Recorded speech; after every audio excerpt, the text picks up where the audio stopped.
శుక్లాంబరధరం విష్ణుం శశివర్ణం చతుర్భుజం సన్నవదనం ధ్యాయేత్ సర్వవిఘ్నోపశాంతయే.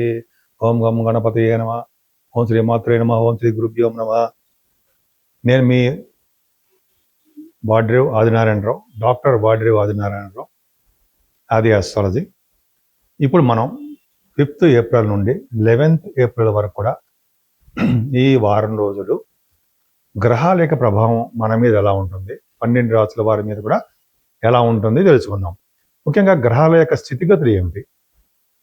మేషరాశిలో శుక్రుడు మంచిదే.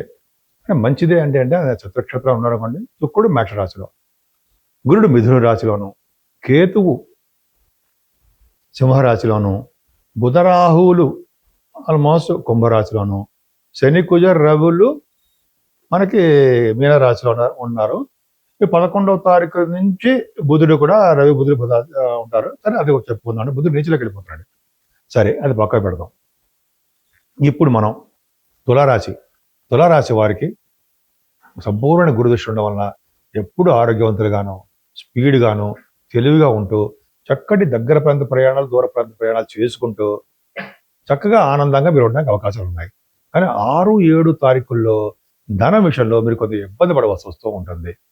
అలాగే ఆరోగ్యపరంగా కూడా చిన్న చిన్న ఇబ్బందులు ఉండడానికి అవకాశాలు ఉన్నాయి. 8th and 9th డేట్స్లో మీరు మీ తమ్ముళ్ళను, చెల్లెలను కలవడానికి ప్రయాణాలు చేయవలసి వస్తూ ఉంటుంది. మీ నాలెడ్జ్ని బాగా ఇంప్రూవ్ చేసుకుంటూ ఉంటారు. అంతేకాకుండా న్యూస్ అంటే వార్తా సేకరణలో నిష్ణాతులు మీరు. దానికోసం కూడా మీరు ప్రయాణం చేస్తూ ఉంటారండి. 3rd భావం అనేది చక్కగా ఆనందంగానే ఉంది. ఎడ్యుకేషన్ పరంగా కూడా చిన్న చిన్న ఇబ్బందులు వచ్చినా సరే మీరు వాటి నుంచి ఓవర్కమ్ అయిపోవడానికి అవకాశాలు ఎక్కువ ఉన్నాయి. కానీ చంద్రరాహులు పంచమ స్థానంలో కరెక్ట్ అంటారా? తప్పే. కానీ బుధరాహులు కాంబినేషన్ వలన మీకు సినిమా రంగంలో బాగా డెవలప్ అవడానికి అవకాశం ఉంది. అంటే సంగీతంలో కానీ, నృత్యంలో కానీ, లేకపోతే సాహిత్య రంగంలో కానీ, ఇలా కళారంగంలో బాగా మీకు మంచి యోగం ఉంటుందండి. మీ పిల్లల విషయంలో కూడా మీకు డెవలప్మెంట్స్ ఉంటాయి. ముఖ్యంగా బుధరాహుల వలన ఎక్కువగా మీ తోబుట్టువులని సహాయ సహకారాలు అందడానికి అవకాశం ఉంది. ఏదైనా 6వ భావంలో మీకు కుజ, శని, రవులు బ్యూటిఫుల్ అండి. 6వ భావంలో అలా పాపగ్రహాలు ఉంటే వాళ్ళు సాధించలేదంటూ ఏమీ ఉండదు. ముఖ్యంగా ఐఏఎస్, ముఖ్యంగా ఆడవాళ్ళకి చెప్తున్నారు, లేడీస్ చెప్తున్నారండి. అంటే జెంట్స్ కానీ లేదు, జెంట్స్ కాదని కాదు, జెంట్స్కి లేడీస్కి కూడా చెప్తున్నాను. ఏంటంటే మీరు సివిల్ సర్వీసెస్ రాస్తున్నా, అయితే గవర్నమెంట్ సంబంధించినటువంటి ఎగ్జామ్స్ రాస్తున్నా, లేకపోతే ఇంటర్వ్యూస్కి వెళ్ళినా, అయితే జాబ్స్కి అప్లై చేస్తున్నా మీకు గవర్నమెంట్ జాబ్స్ వచ్చి తీరతాయి. సివిల్ సర్వీసెస్ అంటే ఐఏఎస్, ఐపీఎస్ ఉంటారా, వాటిలో గెలుస్తారు. 6వ భావంలో అలా గ్రహాలు ఉండాలండి. మీకు పవర్ఫుల్ గ్రహాలు ఉన్నాయి కదా, 3 గ్రహాలు. అందుకనే మీరు మంచి కాంపిటీషన్ బ్రహ్మాండమైనవి రాస్తూ ఉంటే గెలుస్తారు. సపోజ్ రాజకీయ రంగంలో ఉన్నారనుకోండి, మీదే గెలుపు. రాజకీయ రంగంలో ఎక్కడైనా మీరు ఎలక్షన్స్లో ఉన్నారో, తులారాశి వాళ్ళు ఎలక్షన్స్లో ఉంటే వాళ్ళకి ఎలక్షన్స్లో గెలవడం అవకాశాలు ఎక్కువ. 100% అంటారే, అలాగా వాళ్ళకి ఎక్కువ అవకాశాలు ఉంటాయి. అంతేకాకుండా మీకు పదవులు రావడానికి కూడా అవకాశాలు ఉన్నాయి. రాజకీయ రంగంలో మంచి గుర్తింపు, గౌరవము, పదవులు, ప్రజాదరణ, ప్రజాభిమానం నిండుగా మీకు ఉంటుంది. అంతేగా 6వ భావంలో మేనమామలు బాగుంటారు. అంతేకాకుండా శత్రు భయం లేదు, రుణ భయాలు లేకుండా ప్రశాంతమైన ఆరోగ్యవంతులుగా ఉంటూ కోర్టు కేసులు కూడా గెలుస్తారు మీరు. ఆఖరికంటే ఆ కోర్టు కేసులో కూడా గెలవడానికి అవకాశాలు ఉన్నాయి. వివాహ శుభకార్యాలు, వివాహాది వేడుకలు, భార్యాభర్తల బాగుండాలు, కొత్త ఆభరణాలు కొనుక్కోవడాలు, ఇవన్నీ జరగబోతున్నాయి. సడన్ గెయిన్స్ ఉంటాయి మీకు. అంతేకాకుండా వేదశాస్త్ర పండితులకి మంచి కాలం అని చెప్పచ్చండి. మీరు చేస్తున్న వ్యాపారాలు, ఏ వ్యాపారం అయినా సరే, పుస్తక వ్యాపారాలు, బుక్స్ కానీ, ఫుడ్ రెస్టారెంట్ బిజినెస్ కానీ, గోల్డ్ కానీ, వస్త్రాలు కానీ, ఏ బిజినెస్ చేసినా సరే ఆ బిజినెస్లో గుర్తులు చెప్తాను అనుకోండి, ఆ బిజినెస్లో బాగా రాణిస్తారు. దూర ప్రాంత ప్రయాణాలు చేయబోతున్నారు మీరు, అక్కడ మీరు సక్సెస్ అవ్వడానికి అవకాశం ఉంది. అంటే చదువు రీత్యా, తీర్థయాత్ర రీత్యా చేస్తారు. అంతేకాకుండా ప్రొఫెషనల్గా అంటే ఉద్యోగపరంగా మీకు కొద్దిగా ఇబ్బంది కలుగుతుందండి. 6, 7 తారీఖుల్లో ఉద్యోగపరంగా చిన్న చిన్న ప్రాబ్లమ్స్ ఉన్నాయి. సాఫ్ట్వేర్ రంగ ఉద్యోగస్తులకి మంచి అవకాశాలు ఉన్నాయి. ఏదైనా మీరు చేస్తున్న వ్యాపారాభివృద్ధి దినదిన ప్రవర్ధమానం అవుతూనే ఉంటుంది. పుణ్యక్షేత్ర దర్శనాలు ఎప్పుడు మాదిరిగానే చేసుకుంటూ ఉంటారు. నేను వాడ్రేవ్ ఆదినారాయణరావు, డాక్టర్ వాడ్రేవ్ ఆదినారాయణరావు అండి.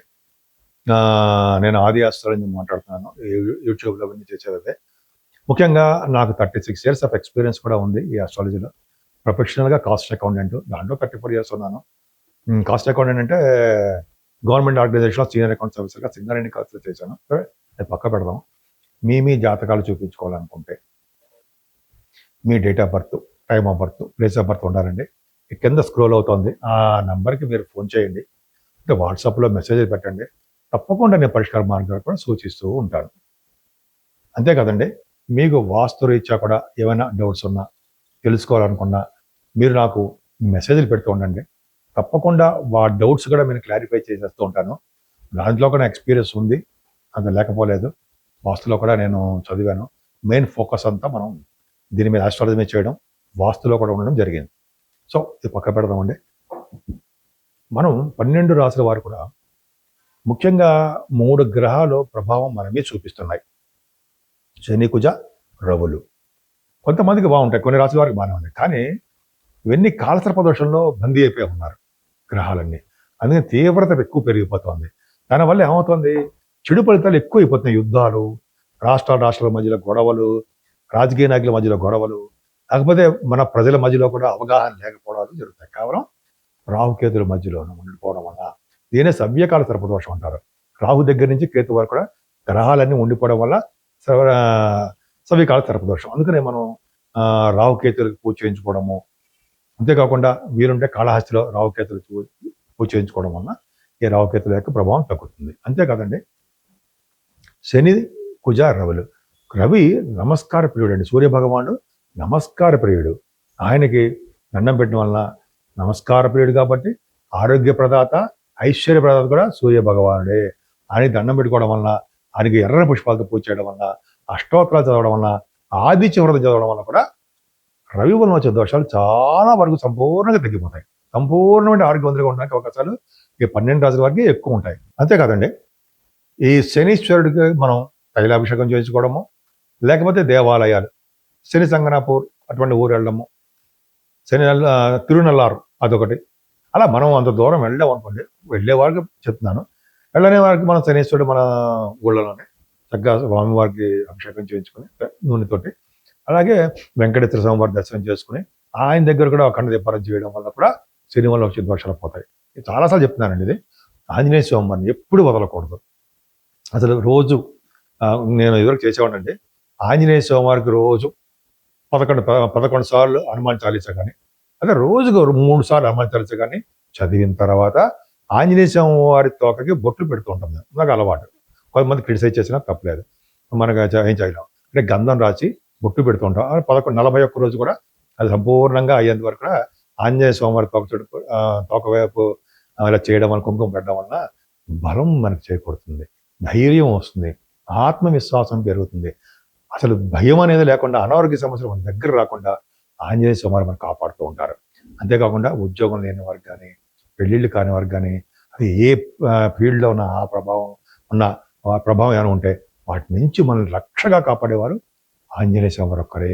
అందుకని శ్రీరామచంద్రుడు మనం ఎప్పుడు కొలుస్తుంటాం చూడండి, శ్రీరామ అంటాం కదా. రాముణ్ణి పూజించడం వల్ల కూడా సకల దోషాలు పరిహారం అయిపోతాయన్నలో ఏమాత్రం సందేహం లేదు. రాముని దర్శనం కంటే రామనామం గొప్పదని మన పెద్దలు, గురువుగారులు మనకు అందరికీ చెప్పారు. సో శ్రీరాముని పూజించడం వల్ల కూడా సకల దోషాలు పోయి సంపూర్ణ ఆరోగ్యవంతులుగా ఉండడానికి అవకాశాలు ఎక్కువగా ఉన్నాయి.